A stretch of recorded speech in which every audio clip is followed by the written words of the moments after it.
À 30 ans, vous ne pouvez plus vous plaindre des mêmes histoires, telles que mon père n'avait pas d'argent, voilà pourquoi nous souffrons. Ma famille était démunie, ma mère n'a pas fait l'école, voilà pourquoi nous nous sommes retrouvés au bas de l'échelle et nous y sommes condamnés.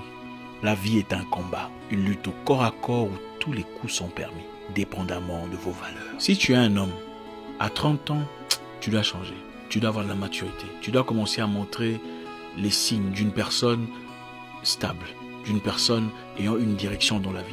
Tu n'es plus un petit. La vie est dure, c'est vrai, mais tu dois avoir une direction. À 30 ans, tu ne peux plus commencer à courir derrière les gens, à faire les mêmes histoires que tu faisais quand tu avais 24 ans, à suivre les mêmes abrutissements, les mêmes vidéos, les mêmes pages qui ne vous apportent rien dans la vie, les mêmes entourages qui ne sont absolument stériles, les mêmes pensées, les mêmes personnes, les mêmes visions, les mêmes bêtises, les mêmes choses. Il faut grandir. À 30 ans, il faut arrêter d'appeler les gens « Salut mon grand !»« Ah mon vieux !»« Ah bonjour chef !»« Oh patron, comment ça va ?»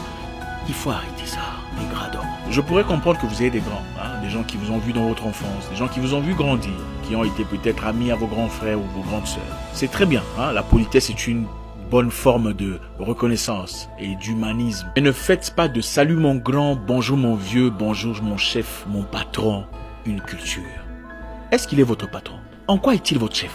Vous savez, dans ce monde ici, c'est la course. C'est une guerre, une lutte au corps à corps, où tous les coups sont permis, selon vos valeurs. Vous n'êtes pas venu pour accompagner quelqu'un sur terre. Vous n'êtes pas venu pour être la main d'œuvre de qui que ce soit. Vous êtes là pour faire votre histoire. Et si vous ne vous prenez pas au sérieux, si vous ne pensez pas assez grand pour vous-même, si vous ne réfléchissez pas conformément aux idées, aux valeurs, aux ambitions que vous tenez pour vous-même, quelqu'un vous prendra pour travailler dans son rêve. Quelqu'un vous prendra et vous se servira de vous pour compléter son rêve à lui. À force d'appeler les gens gratuitement patron, chef, boss, mon grand, supérieur, on crée sans le savoir une mentalité de dépendance. Regardez, je ne vous encourage pas à manquer de respect à qui que ce soit. Mais à 30 ans, vous êtes petit.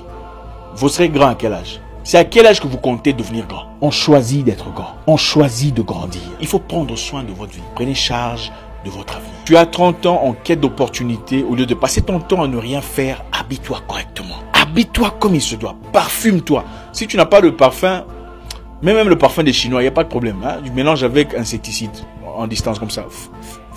Ça va sentir bon. Ok? Faites-le. Allez dans un coin huppé de votre ville, un restaurant, je sais pas, une terrasse où des gens importants se présentent. Asseyez-vous. Achetez un coca. Juste un coca, d'accord? Et observez, regardez. Vous savez pas qui vous pouvez rencontrer là-bas. Achetez un coca, ce n'est pas cher. Et dites bonjour et souriez. Bonjour, comment allez-vous? Faites un compliment. Très belle chemise. C'est la porte. Ah, merci. Présentez-vous. Je m'appelle Patrick. Il vous répondra certainement. Moi, c'est Roland. Quand vous dites votre nom à quelqu'un, on a naturellement tendance à dire son nom. Dites, il fait très beau aujourd'hui. Vous venez souvent ici? C'est comme ça qu'on commence une conversation dans le respect. Et à la fin, donnez votre carte de visite. Oui, faites faire une carte de visite. Je ne sais pas ce que vous allez écrire là-dessus. Vous allez trouver. Mais faites une carte de visite. Regardez, vous n'êtes pas parti derrière cette personne disant bonjour chef, bonjour boss, je cherche une opportunité. Vous êtes parti en disant bonjour, belle chemise. Ah, je m'appelle Patrick. Il y a le respect dans tout ça. Vous voulez une vie remplie d'ambition? Je vous encourage d'aller dans des réunions, des conventions, des colloques où les grands se réunissent. Écoutez, je connais un gars là, bourrique, qui est devenu politicien à force de toujours aller derrière les politiciens. Donc finalement, il n'était pas aussi bourrique que ça. Vous êtes beau, vous êtes jolie, une belle femme, un bel homme. Qu'est-ce que vous en faites? Vous n'êtes pas venu accompagner qui que ce soit sur Terre. Vous êtes là pour laisser votre propre marque. Mais aussi longtemps que vous considérez inférieur, inadéquate, vous ne remplirez pas l'office pour lequel le Créateur vous a créé. Vous êtes là pour impacter. Commencez à le faire. Je me souviens à 24 ans, mon père me disait, après lui avoir posé une question très importante sur ma vie à moi, il me dira, Zarko, tu es maître de ta vie. Et ça m'a choqué. Devenir grand, malheureusement, n'a absolument rien à voir avec l'âge. Surtout pas dans notre époque. Grandir est une question de maturité. Et la maturité est une question de décision. Avez-vous deux faces, comme la plupart des gens? Il y a une face qu'ils cachent. Là, il y a la saleté, les bêtises, l'abrutissement. Et il y a l'autre face qu'ils montrent au monde. Là, ils parlent correctement français, bonjour. Et ils essaient de raffiner un tout petit peu ce qu'il y a. Vous ne pouvez pas avoir deux faces. On a une fois reçu un message sur Facebook venant d'une femme, une proposition qui me semblait pas mal. Alors on a décidé d'aller jeter un coup d'œil sur son profil.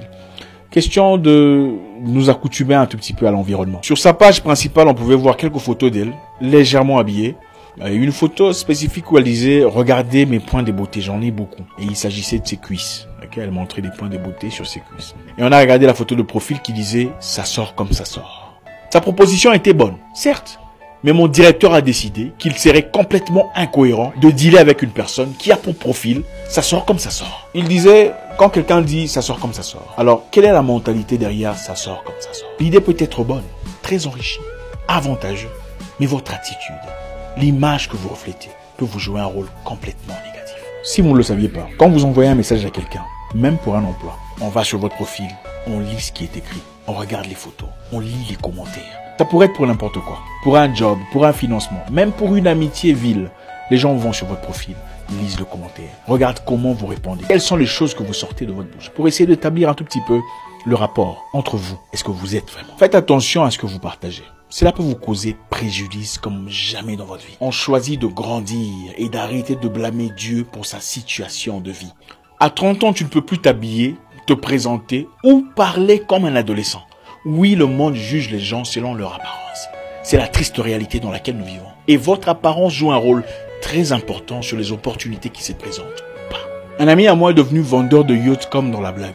Il est une fois parti en Côte d'Azur, bien habillé, bien parfumé, dans une réunion de vendeurs de yachts. Il s'est bien exprimé, il a fait ses recherches sur Internet.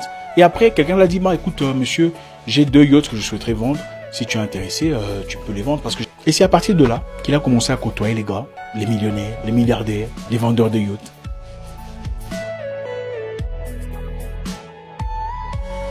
La plupart de nos vieux, qui ont fait des choses emphatiques pendant leur existence, l'ont effectué pendant la trentaine. Né en 49, en 81, Thomas Sankara devient secrétaire d'État. Donc il avait 32 ans. Et à 33 ans, il devient président de la République. Pendant que nous, la jeunesse d'aujourd'hui, qu'est-ce que nous faisons?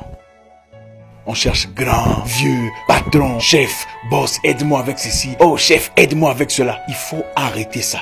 Il est temps de se révolter. Il est temps de se lever et de prendre charge de sa vie. Vous êtes maître de votre vie. Ce n'est plus le moment de rester croupir dans un coin, larmoyant sur son sort, pleurnichant sur sa situation, pendant qu'on passe toutes ces journées sur Facebook, commentant des pages stupides, partageant des vidéos abrutissantes dans un environnement complètement stérile. Je répète, nous vivons dans un monde de compétition.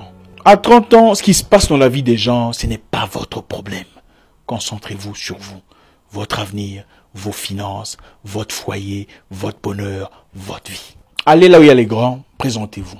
Parlez avec aisance et présence. Si quelqu'un vous boude ou que vous avez l'impression qu'on vous boude, faites-lui un compliment sur sa chemise ou ses chaussures. Croyez-moi, vous allez tout désamorcer. Les humains adorent les compliments, surtout nous les noirs. Même la personne la plus hostile à votre égard, faites-lui un compliment et il devient votre fanatique. La vie est un combat, une lutte au corps à corps, où tous les coups sont permis, selon vos valeurs.